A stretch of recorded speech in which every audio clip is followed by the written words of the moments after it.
I'm Juliette Goodrich, and tonight on CBS News Bay Area, it is the final countdown to Super Tuesday, and some candidates have been using AI to share their platforms. But with this new tech comes some serious concerns. We all need to recalibrate the way we're looking at protecting our democracy. The effort's underway to combat disinformation during election season. Plus, it's hard to park these trucks anywhere, and the weather definitely doesn't help. I-80 finally reopens after stranding truck drivers and everyone else in the Sierra. How the storm has recharged our snowpack. And then later, the wild chase that ended in a deadly shootout between the suspect and several North Bay Sheriff's deputies. This is CBS News Bay Area with Juliette Goodrich. Good evening. A little over 24 hours from now, the polls will be closing in California's primary. Even if you're not currently registered, it's not too late. You can still register tomorrow and vote with a provisional ballot.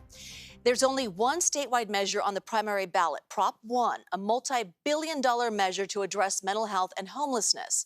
The $6.3 billion bond will help the state create more treatment beds for people struggling with addiction and mental health. This is the only statewide measure on the ballot, and it is a big part of Governor Newsom's plan to get people off the streets and into treatment. He joined San Francisco's mayor and DA today to try to get out the vote. And we spoke to a member of the California Teachers Association Board of Directors who supports Prop 1. She says it would help provide mental health resources for people in need. Any educator can tell you what it means to have a student in their class who can't focus on the academic aspect of the classroom because they're worried about where they're sleeping or what problems that their parents may have or someone else in their family. We also spoke with a member of the No campaign who says Prop 1 would divert billions of dollars away from already effective mental health services. Not only do the vast majority of unhoused people not have a serious mental health condition, they therefore would not even qualify for the services under Proposition 1, which require a serious mental health diagnosis.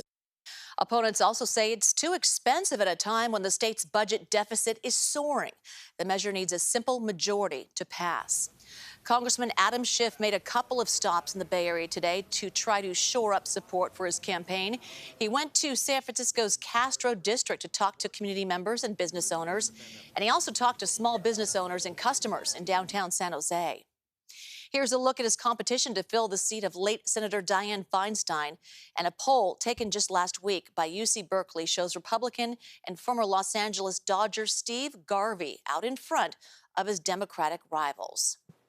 So this year, we are seeing the role of artificial intelligence and how it is playing in our elections.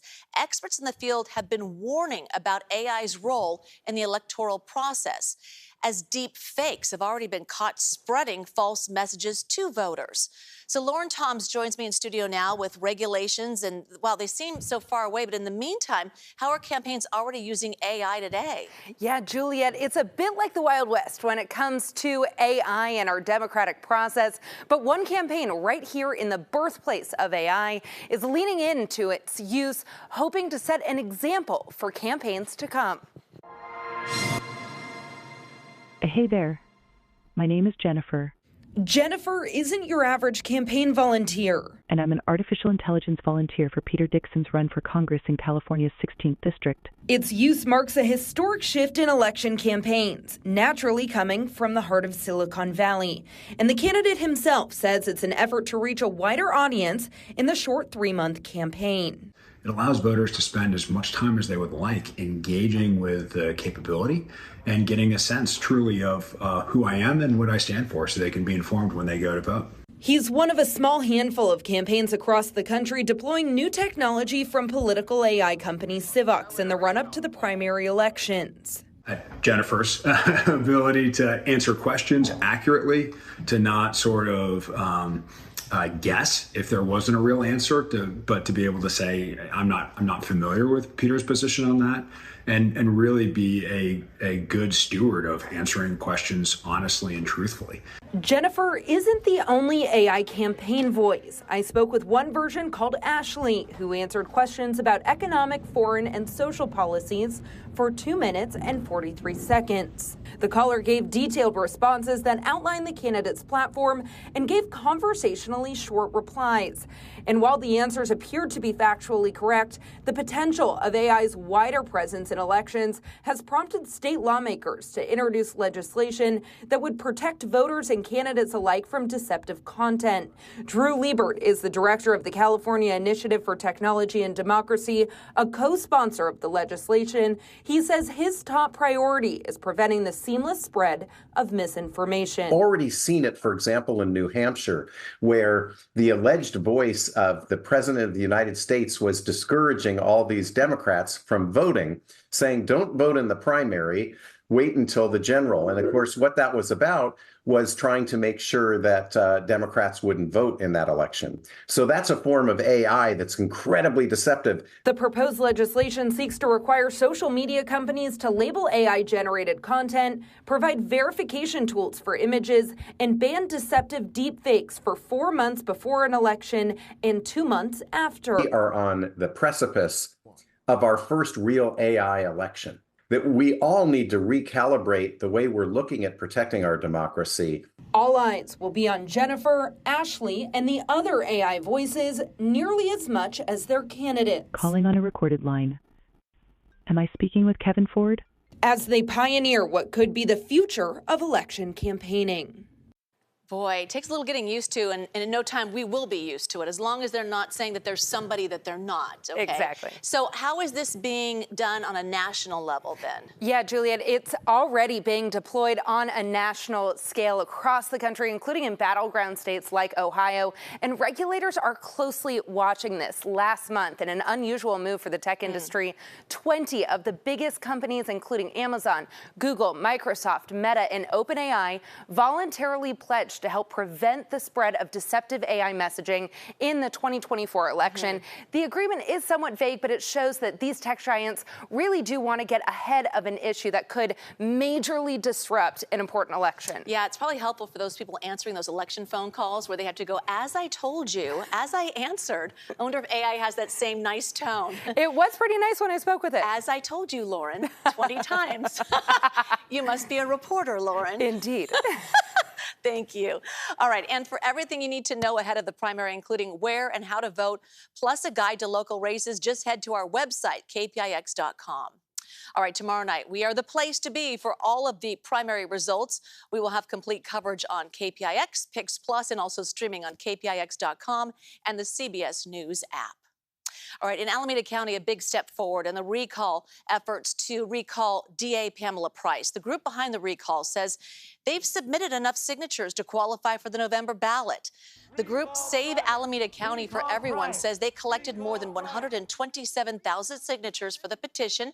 The Registrar of Voters now has 10 days to validate the signatures. If everything checks out, the Board of Supervisors will schedule a special recall election. People ask, why do this recall? And she's only in office for a few months.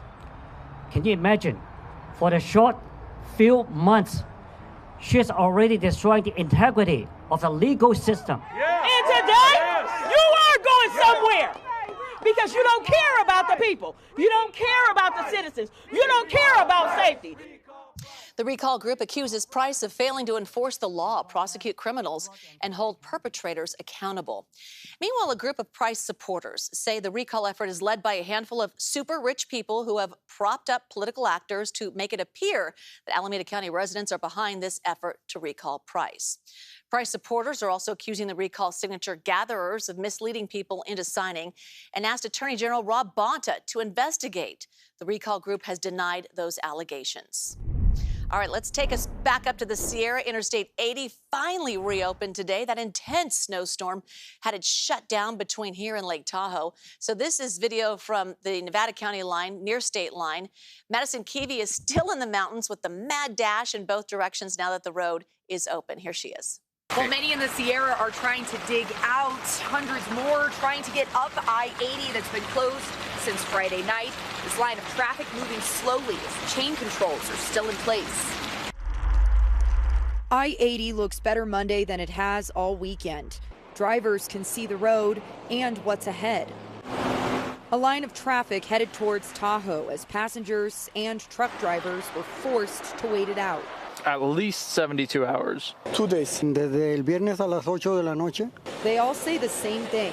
A multi-day closure left them stuck.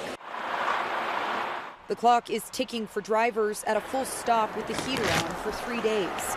When wheels don't move, they risk losing money.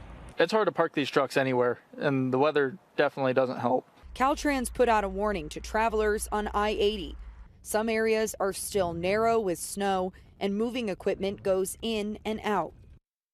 Chains are still required on Interstate 80, but here's what Highway 50 looked like just a little while ago. No chains needed there as of now. Oh, so let's bring in Chief Meteorologist Paul Hagan with how much snow the area did get. Hey, Paul.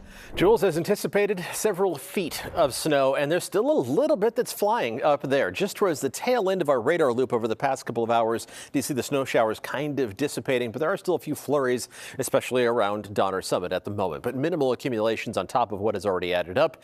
Here's what has already added up. 10.5 feet of snow at Sugar Bowl, just under that amount, just under 10 feet for Soda Springs, and even 8 feet for Palisades Tahoe, about 7.5 feet for Boreal and North Star, and the Central Sierra Snowlet picked up over 6 feet of snow through the duration of this system. It was just a couple of months ago that snow levels were running at about 25% of average to that point in the season. Well, we've really caught up over the past couple of months. Now, for the entire Sierra, 104% of the normal snowpack as of March 4th. The amounts do vary depending on which part of the Sierra you look at, but everybody has pretty much made it back to what is normal for early March. We have a few showers around the Bay Area still lingering on First Alert Doppler. They're very light, but they are out there, so it's still kind of damp, especially for the North Bay. We'll take a look at if these are going to stick around into tomorrow, coming up in just a few minutes. Paul.